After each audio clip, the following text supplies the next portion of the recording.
New alarm bells ringing tonight on the coronavirus outbreak in this country. Doctors say the virus is spread through droplets when someone coughs or sneezes. And I think the business community, it's in their interest that people actually stay home and stop the spread. For a business that can allow more employees to telecommute, we want you to do that.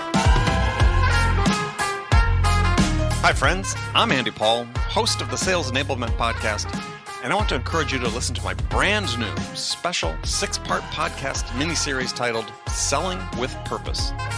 The team behind Sales Enablement Podcast and I put together this incredible series of inspiring conversations exploring what it means to sell with a mission greater than just hitting your numbers in this era of COVID-19 and beyond. So tune in to hear from world-class enterprise sales leaders and learn how their 6 companies will close $50 billion selling remotely. See how they've supported essential workers with the products and services they need to stay safe and thrive during this time of crisis.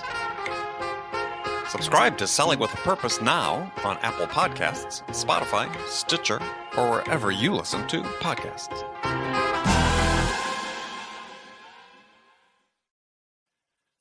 Guided selling from RingDNA makes your entire sales team more effective by revealing exactly what reps should do and when to do it. Guided selling works by transforming sales data into a curated list of prioritized sales actions. So when reps start their day, they'll never again wonder which prospects and accounts or hot inbound leads to reach out to next. Guided selling even shifts reps' priority in response to real-time buying signals. Finally, even new reps can sell like seasoned ones. Let RingDNA be your guide to success. Learn more at ringdna.com/guided selling. That's ringdna.com/guided selling. We get labeled as salespeople because we have a lot of energy and we tend to fly by the seat of our pants, which none of that makes a good salesperson. But I was always like, I didn't need a CRM. I didn't need a schedule. I would remember these things. And the things that happened to me are, number one is I wouldn't remember, and then I would say the same thing or offer the same thing to a prospect, or I would completely forget. And you'd have one of those dreams where you wake up in the middle of the night after having a nightmare that said, oh my God, I never called Jack back from so-and-so. And you realize you just lost a big sale.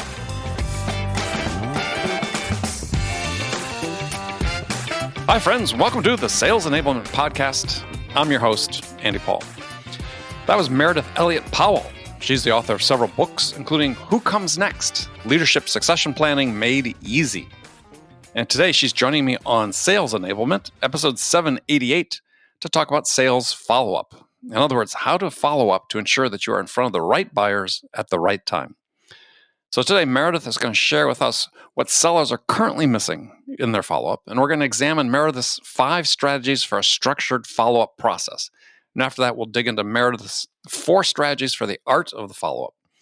As Meridith will explain, it's one thing to have a process. It's quite another to get creative, to come up with specific tactics that will enable you to stand out in how you engage with your buyer.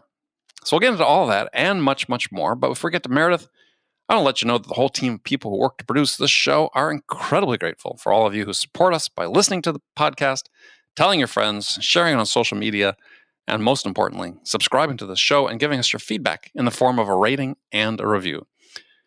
And if you haven't already connected with me on LinkedIn, please do. That's the usual LinkedIn preamble /real Andy Powell. All right, let's jump into it. Meridith, welcome back to the show. Thank you. I am excited to be here, Andy. And so where are you joining us from today? I am in Asheville, North Carolina, where spring has come and the rhododendron have bloomed. Oh, nice. Yeah. So I'll put you in the mood for which we've long passed is like the Masters and other, traditional Southern spring events. That's right. More than a few places I looked today looks like Amen Corner. Oh, really? Yeah. That's awfully pretty. Yeah. So you keeping safe and well, hopefully? Yeah, safe and healthy. All is good here.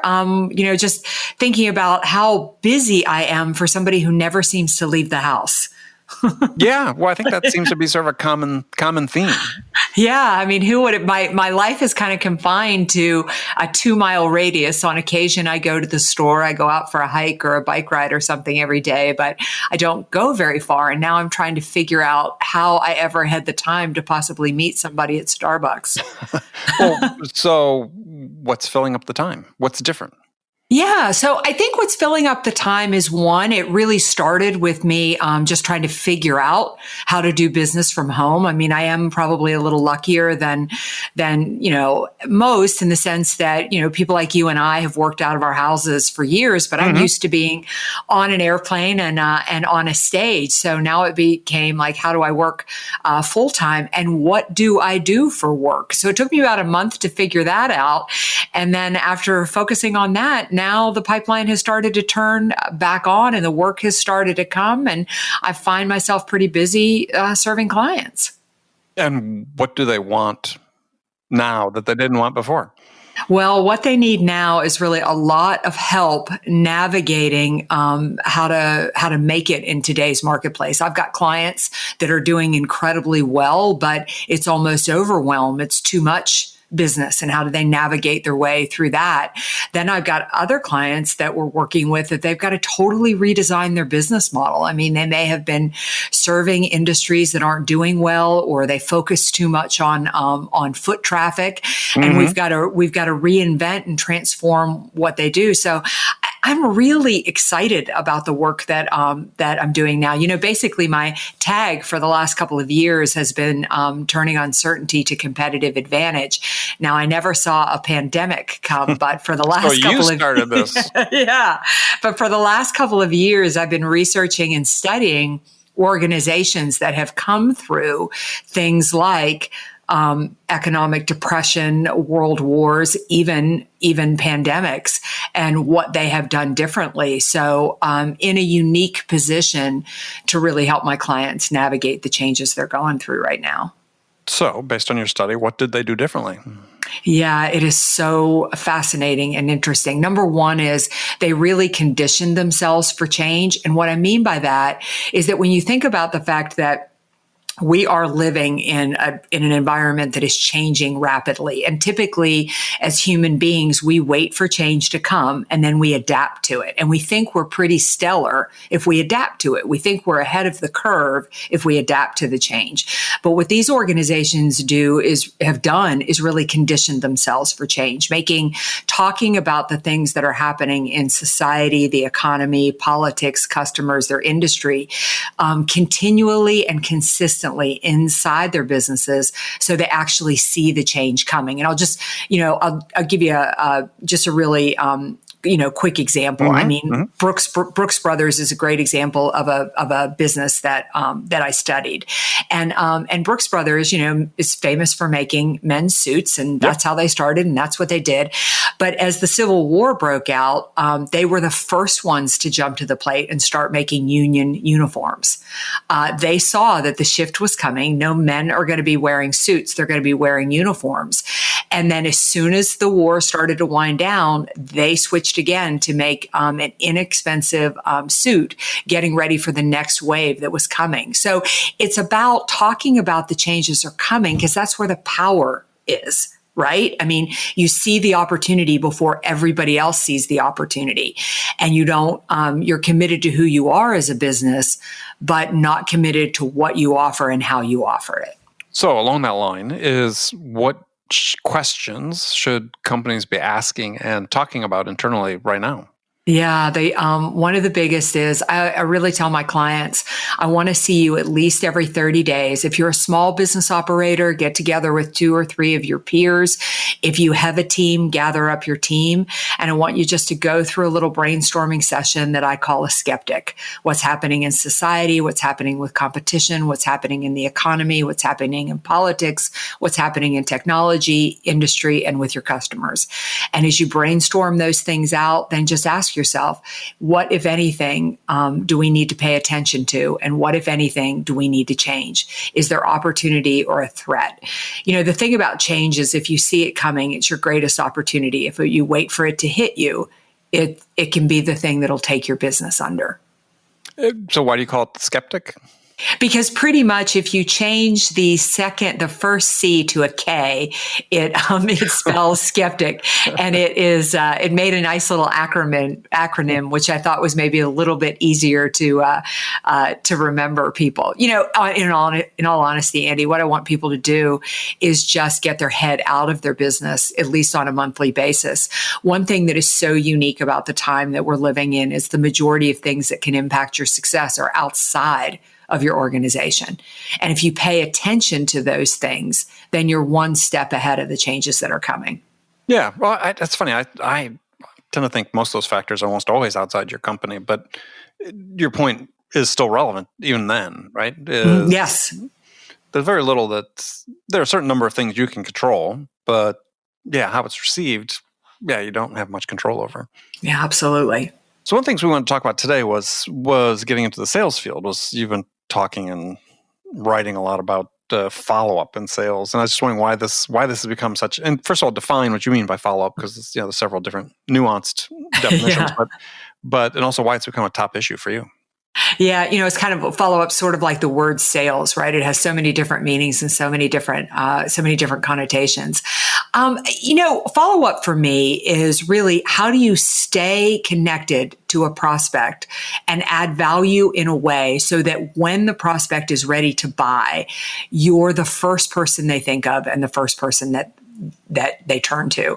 The reason I'm so passionate about it is more than a few reasons. I think it's one of the most neglected parts of the sales process. I mean, I'm a salesperson myself, and I get very excited about chasing the prospect, finding the new shiny object, and just trying to get in the door. I mean, there's just a high in just getting a prospect to even talk to you. But the chances that you're going to interact with a customer or a prospect at the exact moment they're ready to buy are pretty slim to none. And if you don't have a strong follow-up process, really a system and a strategy around it, then you're leaving a lot of opportunity on the table and you're opening up the door for your competition. Yeah, I mean, in that sense, the definition you're using is when you say at the moment they're ready to buy, meaning the moment they're ready to initiate the process of making a decision, is, there's a certain amount of happenstance that occurs sometimes that you make the cold call at the right time, ask the right question, triggers an inquiry on their part. But other times, to your point, is it's just not the right moment. And so how do you bridge from there to the time when it is a moment? And to your point, be front and center. Because I think there's a lot of art in that. And I wrote an ebook about that a few years ago. As like, there is an art of follow-up and being very deliberate about it, as opposed to just saying, let me check in with them every month or so. There's much more to it than that. Yeah, you're so right about that. I mean, you probably find this with sales professionals. I do too. It's that either people follow up by calling them, every week, every month and saying, "Hey, are you ready to buy?"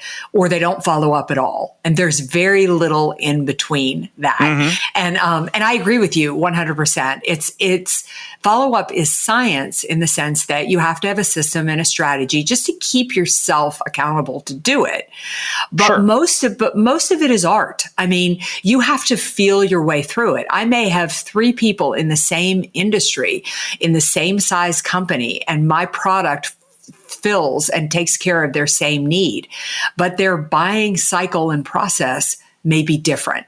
One person is not, necessarily, they're ready to talk, but they're not necessarily ready to buy. And my follow-up strategy needs to be different than somebody who's really ready to pull the trigger.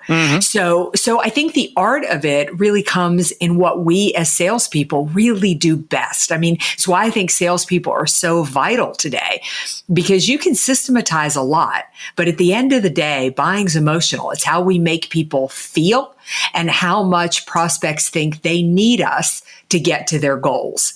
And that's where we as salespeople in the follow-up system apply the art. It's about adding things that are relevant, continuing to push the sale along, making people understand that what we're trying to sell them needs to move to the top of their priority list, and that it's our opportunity to continue to build the relationship and truly secure our position as the trusted advisor. Because if you get follow-up right, you just open the door for a lot more selling opportunities. Yeah, and as we said before, it comes in sort of several different flavors, right? One is the one we described before. How do you bridge between initial contact, the point where they're ready to go, forward with their exploration? Two, it could be, you're in a long sales cycle product, and maybe there's a month or more between substantive interactions that you have with the buyer. What do you do during that period to stay front and center in a way that's not annoying, in a way that's value added? Very important, and one that oftentimes is ignored. Sellers mostly think, well, I'll just do the check-in call. I'll just give them a call, throw that in there. Hey, how you doing? Haven't heard from you for a couple of weeks. What's new? And it doesn't have to be that way. If you're deliberate about it and you talk about your strategy, which we'll get into, is you can stay top of mind. You can progress the sale and add value while you're not interacting with them. Yeah, it's I find that all too often, one reason that people, get a bad taste in their mouth for salespeople is because so much of our sales training has taught us to focus on our own goals and getting the sale to close. And really what follow-up needs to be about is that in every interaction you have with a customer, they give you a clue as to what the next step is or the next thing that they need. So, follow-up I don't even think good follow-up is the shallow piece of saying, hey, I'm going to invite you to a party, or I'm going to send you a book you've always wanted to read. Follow-up needs to be that you have intimate knowledge of this company. You've really listened to their pain points and their problems. You understand what's going on, and you're going to use touch points as a way to be, to add things, to add relevant, strategies or tactics that are going to help them move closer to their goal, where they almost get to a point to think, I really want this person to contact me. I want them to reach out to me. There's somebody I see as a partner on my team. Well, you train your buyer. This is a concept people seem unfamiliar with, but it's true. Through the way you communicate and through the value you provide in these follow-up touches, you're training the buyer that, hey, every time I hear from Meridith, I need to open that mail. Yes, that's exactly right. And, I also think that one of the things about follow-up I think is so critical is so often during the process, the circumstances that your prospect is experiencing changes. Like, I can't tell you how many follow-ups I've done in the middle of this crisis that it wasn't somebody who was necessarily ready to do business with me before this pandemic hit. But now this pandemic has hit, some things have hit the urgent place for them, and they want to go ahead and do business. And if I hadn't been following up, then they wouldn't have turned to me for those needs. Yeah. Well, it's about building and maintaining that connection. If you do successfully build that initial connection, build the rapport, start building some trust, a source of value for them, then you'll be front and center. So you have a 5-step strategy to talk about for follow-up. And so we started talking about the first one, a little bit about having a schedule. And I wrote about this years ago in one of my books, which I called it a value-based persistence schedule, meaning, hey, I'm going to lay out a plan. If I've talked to them, they're not quite ready and they're not at that point, I'm going to lay out a plan between now and the next end period of time where I've got these things I'm going to deliver to the buyer that's going to be of value to them. Absolutely. you have to be working a schedule and you have to have a plan. And Andy, the reason I know that is because for years I did not. And I would just be winging it. I am a true salesperson at heart. And I think a lot of salespeople, we get labeled as salespeople because we have a lot of energy and we, tend to fly by the seat of our pants, which none of that makes a good salesperson. But I was always like, I didn't need a CRM. I didn't need a schedule. I would remember these things. And the things that happened to me are, number one is I wouldn't remember, and then I would say the same thing or offer the same thing to a prospect, or I would completely forget. And you'd have one of those dreams where you wake up in the middle of the night after having a nightmare that said, "Oh my God, I never called Jack back from so and so," and you realize you just lost, a big sale. So, you not only need to have a schedule, but you really need to be taking notes, and you need to be aware of not only what you said and did, but probably more importantly, what they said and did. And so when you put that plan together and you have a certain cadence to the outreach, is what's sort of ideal? This is something that always bedevils sellers, is like, what's too soon, right? I mean, even between substantive conversations and interactions in your sales process, you're still going to have these smaller touches at points that you have. Is what's too soon? Yeah. It's funny because I'll hear people talk about follow up, and they'll say, you need to follow up every week because you need to get that deal to close. And I think cadence, Andy, is where we get back into this art. I mean, you've got to feel it. I mean, just to make it easy, I tend to put my clients in my prospects in an A, B, and a C. A is a really hot prospect, like where they're interested, they want to do business.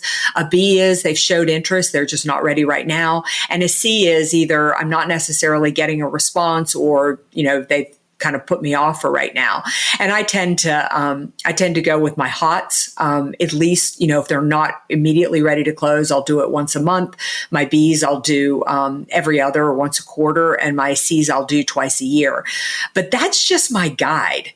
I feel my way through that. I mean, like if I have a hot prospect, and I'm sure this has happened to you, who we have a great conversation, they're ready to pull the trigger. I reach back out to sign the contract and it goes cold. And I reach back out again and it goes cold. Then I've got to feel my way through that. I mean, typically what I'll do is send an email saying, look, I know you're busy. You've got a lot going on. Please don't worry about getting back in touch with me. I'm going to take that responsibility. You'll hear from me on a monthly basis. And when you're ready to move forward, I'll be right here ready to go. I want to make it as easy for you as possible.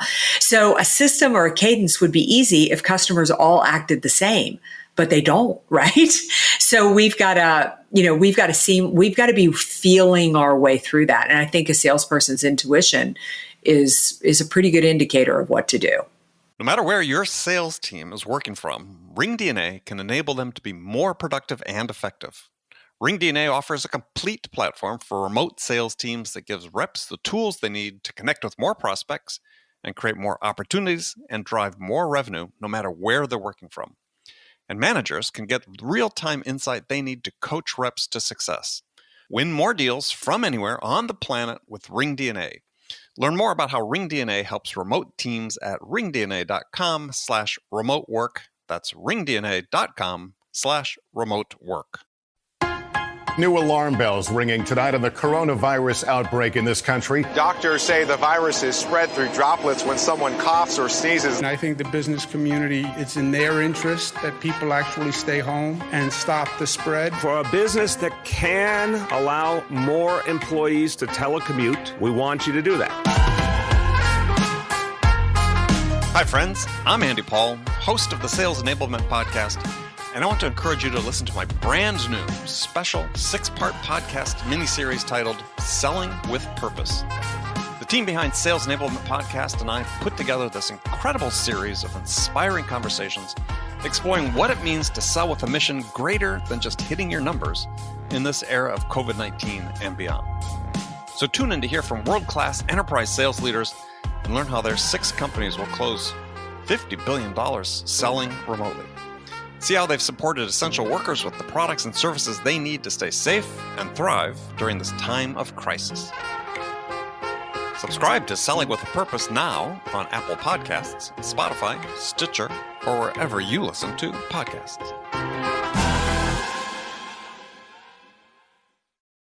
So, yeah, I mean, I take a different cue oftentimes when people go silent like that. Is my belief is, and my experience has shown that somewhere along the line there was a need for information that I wasn't providing. There was a question asked somewhere, and there's been studies showing the way people sort of process information when they're looking at making a change is they process information very serially.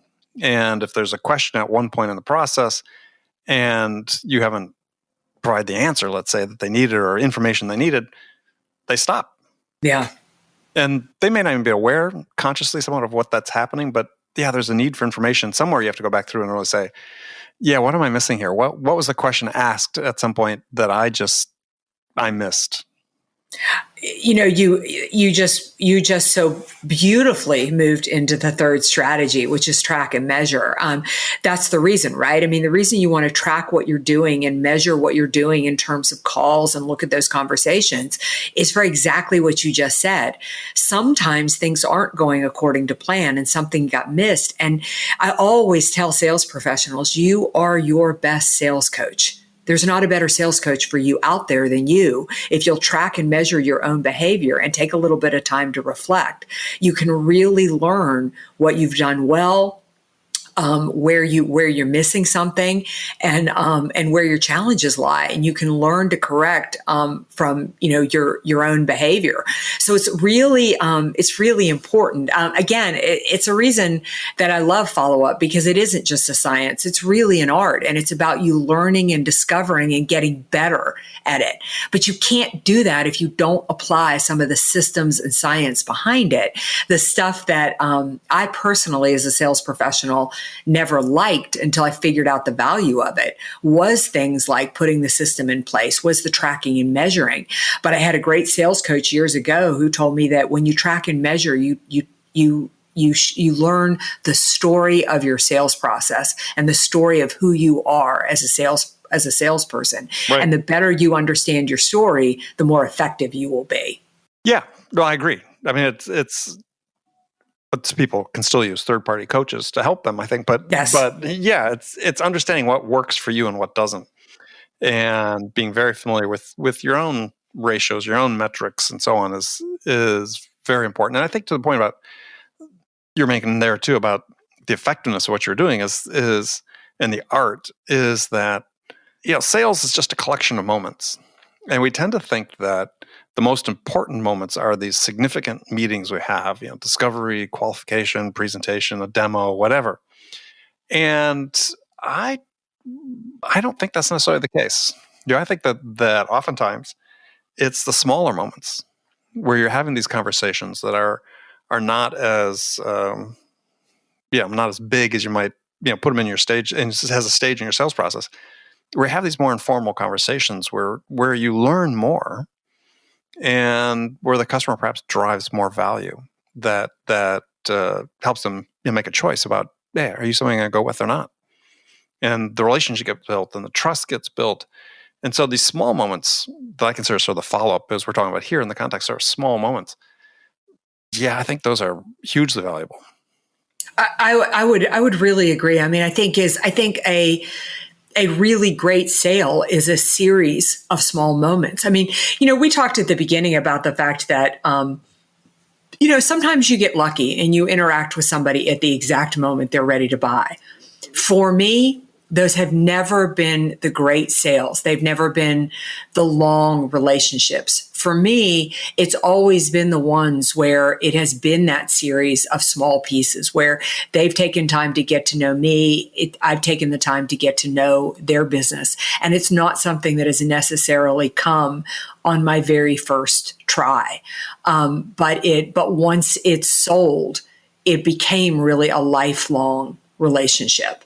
And I think, I think if we as sales professionals can get excited about the follow-up and really see that as a vital part of the sales process, I think we're going to not only close a lot more sales, but retain a lot of customers for a lifetime doing the work that we love to do, which is really using our products and services to help people achieve whatever goals they have. Mm-hmm.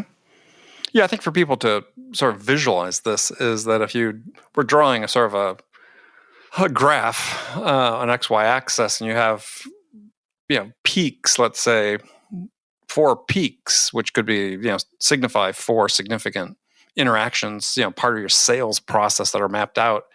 And in between the peaks, there's these series of smaller peaks that may only rise to be a quarter as high or whatever, and those are the ones I think that really help drive things forward. Those are these follow-up touches where, the time invested is relatively small, but the relative and proportional impact and value they provide can be fairly significant. Yeah, you can. I think really on that in that arena too, is that I feel like it forces us as salespeople to go back and really create things of value that will bring that relationship along. I know, like for me right now, one thing I've really enjoyed is the fact that when I've been engaging with people, they're putting challenges and issues that they're having in front of me that I've not faced before. Mm-hmm. And I'm having to go do research. I'm having to learn. I'm having to put things together to nurture that relationship along. I've got to add value with new blogs, new videos, new tools that I never had before. And it's forcing me to grow and learn and become even a bigger resource for them. So I feel like, Followup takes us to another level as salespeople, that by the time that sale really closes, we have confidence in just how much we can bring to that relationship. Yeah, and that's our trigger to thought, which is that too often I think if your sales process is too well defined, let's say, is that sellers tend to think, well, we're just moving from this one significant interaction to the next one, mm-hmm. right? Let's say, I leave a qualification call or discovery call, and we're setting up our next meeting. It's 2 weeks. We're going to, talk about certain things that in our effect are really going to be a qualification call for us. And what I see is sellers just say, okay, I'll talk to them in 2 weeks. We got that meeting all set up. And it's like, yeah, but what are you doing between then? Right. And to your point, it can be very creative things you do and there's been study done on this about what they call tie-breaking selling, which is in a world where a lot of people are selling products that are not easily distinguished between each other. It's the little things that make a difference, and they're not necessarily they're not price driven necessarily. Right. So what's the additional levels of value providing? And one of those absolutely can be you, right? You as the seller can be that 1% difference. And I like asking this question of sales teams is, so how much did you win your last deal by? Were you 10% better, 20% better? Well, you can't quantify that, right? Other than price, but price doesn't mean you're better. And so you really have to operate with the assumption that I only need to be 1% better. And that 1% could be my follow-up. Right. And in fact, I really think that it is. I mean, I think I know that last year, because I do track and measure, over 70% of my business came from follow-up that I did. Follow up with prospects, follow up with past customers. That is where my business comes from. I land a lot of business, and I think it's because I stay in the game and my competitors give up. Mm-hmm. Oh yeah, that's especially if you're a small entity. Yes. And you think about what's a competitive advantage I can establish over a big company. This is it. This is it. They're not as nimble. They don't have time, especially if you're dealing with an opportunity that might be big for you, but may not be big for them. This type of activity can spell the difference between winning and losing. Yeah, and it's always a mystery to me why, when I work with organizations, that follow-up really isn't given the same amount of attention as the other parts of the sales process. Well, they don't identify it as a separate part. Yeah. I mean, what they typically say is follow up. But, like what we've discussed here is it's truly is an art and a science, and there needs to be a strategy and a system with it. Yeah. I mean, it needs to be considered as sort of a parallel track to your primary sales process. Mm-hmm. Right? You've got these big stages that are important in the sales process. You've outlined, you've got playbooks for them, whatever. But what are you doing in between times? Because it's the in-between times when you've got that connection with the buyer. It's those informal conversations. If you can provide some value, I say there's the aggregate value to that adds up in a way that is in addition to what you're doing with your primary sales interactions, and can make all the difference. Yeah, it is what is going to put it over the edge. The other thing too is that I always, I don't know the numbers, all this, but I always think from a profitability standpoint, I mean, the hardest thing that we do as salespeople is get the first meeting. It's the most expensive and hardest thing we do. And then to walk away from it to try to get into another door and start the process all over versus staying in the game with those customers that qualify, fit your target market. I mean, one of the values of a first call is that you figure out whether somebody's, right for you and you're right for them. But for those ones that are, if we spend a little bit more time staying in the game with them versus versus going off to chase new business, I bet your productivity is going to go up quite a bit by the end of the year. Yeah. Yeah. And I'm just thinking about that as you brought that up. I mean, I think part of it depends on your definition of productivity. But for me is, if I'm saying, gosh, if I can generate and sort of create a formula that says, how much revenue am I generating per hour of time I'm actually selling? The return on effective follow-up is pretty high. Mm-hmm. Because it can move the needle. And so I think it's important for people listening to think about this is because they tend to think of follow-up as, I got a lead, did I follow up? Really talking about, how you're interacting with the buyer in a value-added way between the major steps of your selling process. And most people aren't doing it. Or they're doing just a check-in call. And we're talking about here today is being deliberate about how you do it in a way that moves the deal forward. Yeah, I always say that follow-up is not about you getting the sale to close as much as it is about you using it as an opportunity to continue to build and enhance the relationship. And if you can shift your paradigm there, I'd love to challenge anybody who is listening as you go into this year and you think about, this, you think about the quarter that you're in. If you just shifted your energy and really focused more on the follow-up and give it a try and see how it impacts your numbers. Because one, I think it's a higher and better use of your time. If you're following up on the right customers, they've got to prospects, they've got to fit your target market. But the other is talk about differentiating yourself in the marketplace. You're doing what nobody else is doing. Yeah. Yeah. I mean, it is right. A small number of people do it or do it well, right? I mean, right. It's one thing to follow up, and what you're trying to do is just ask somebody, are you ready to go? Are you ready to move forward? Are you ready for, it's like, that's not what we're talking about. It is. It's, when I go in, it was really exciting earlier this year. One of the last live events I did, I went into a cybersecurity company and all we did was spend a day and a half training on follow-up. Mm-hmm. And I was so excited because I'd never had a sales leader say, look, that's exactly what we need. That's exactly what we want. If we put our energies there, that's what we'll do. And they saw immediate results from it because it was different. They were competing against a lot of other very big organizations with big marketing dollars, with things that they couldn't compete with. And they had to find their competitive advantage. And that's exactly where the position was. Yeah. And you laid out in an article you've written sort of these creative strategies you can use, creative things you can do as part of follow-up that serve these purposes we talked about, deepen the relationship, help move things forward, deepen the value or the perception of value that you're providing. But some are really simple, like, the handwritten note, but there's value in that. And it does differentiate you. It shows a level of personal effort that people appreciate. We're really selling ourselves in today's marketplace. There's very little left that isn't a commodity, at least in the mind of the customer. I mean, we felt this way before the pandemic, but now we really feel we can sit in our houses, Google anything and find it, right? Mm. So that, there's been such argument, does that make salespeople irrelevant? And I do not think that. I think it makes us more important than we have ever been. Sure. But we have to sell. I mean, what people are buying is us first, product second. If they don't like and connect and trust in us, we can never position our product as superior and more valuable. And follow-up is a big piece of us selling ourselves.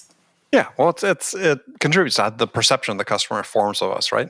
So to your point about, are we trusted? Are we somebody they find likable, somebody they want to do business with? So that's a trusted advisor, all those things. Yeah, flow from that. So, well, Meridith, unfortunately, we've run out of time, but great to talk to you again.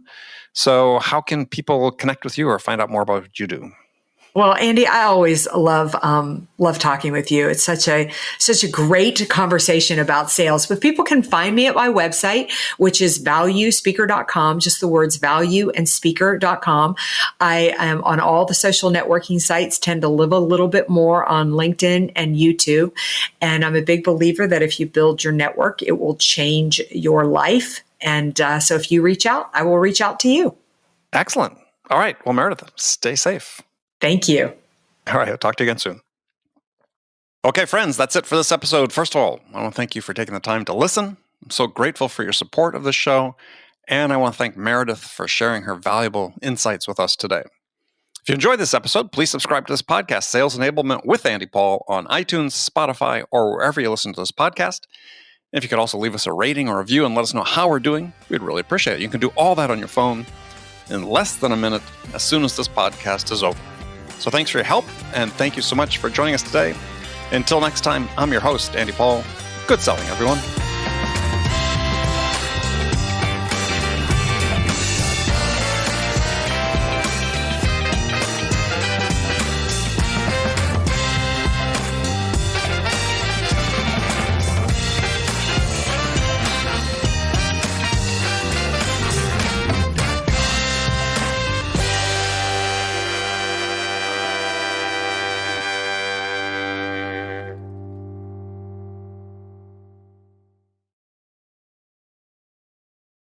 RingDNA is the leading sales enablement platform that uses AI to help scale business growth. Trusted by the top companies across the globe, RingDNA offers a suite of powerful tools for every sales role. The RingDNA Dialer radically improves sales productivity and call connection rates, while guided selling helps reps know exactly what to do and when to do it. Conversation AI uses artificial intelligence to surface the most impactful coaching opportunities in real time. So, no matter where your team is working from, the RingDNA platform can help them exponentially increase call connections, opportunities, and revenue. Learn more at ringdna.com/platform. That's ringdna.com/platform.